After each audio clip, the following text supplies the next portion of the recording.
Pour 20 minutes, j'ai couvert la 9e journée de mobilisation contre la réforme des retraites ici à Paris. Que pensent les manifestants du dernier discours d'Emmanuel Macron? Je leur ai posé la question. Écoutez leur réponse. En fait, on s'attendait complètement à ce qu'il continue sur sa posture, une posture que plus personne n'entend au jour d'aujourd'hui, tant la colère est grande. Donc ça n'a pas été pour nous reçu comme un discours d'apaisement, bien au contraire.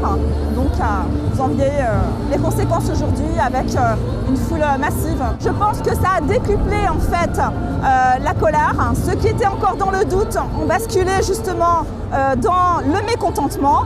Donc l'effet, à mon sens, il est plutôt négatif, donc par rapport effectivement à cette intervention qui n'a fait que consolider en fait cette posture qui est pour nous reçue de façon très dogmatique.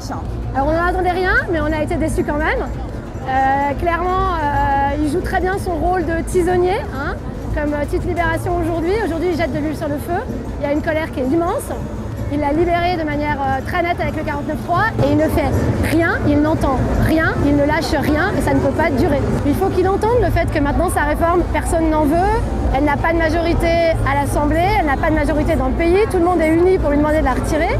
Donc à un moment, il faut l'entendre, ça va laisser des traces. Il a dit, Elisabeth Borne a pris ses mesures, je l'ai lu, elle a pris ses mesures.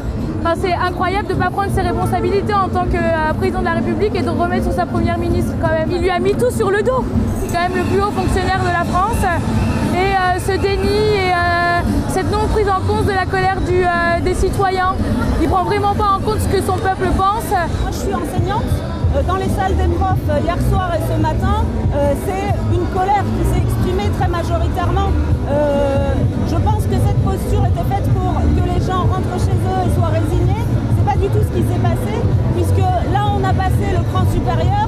Le président de la République qui ne représente plus personne et qui se permet de dire que nous ne sommes pas légitimes alors que finalement c'est lui qui ne l'est pas, ça a mis un peu le feu aux poudres dans beaucoup d'établissements ce matin.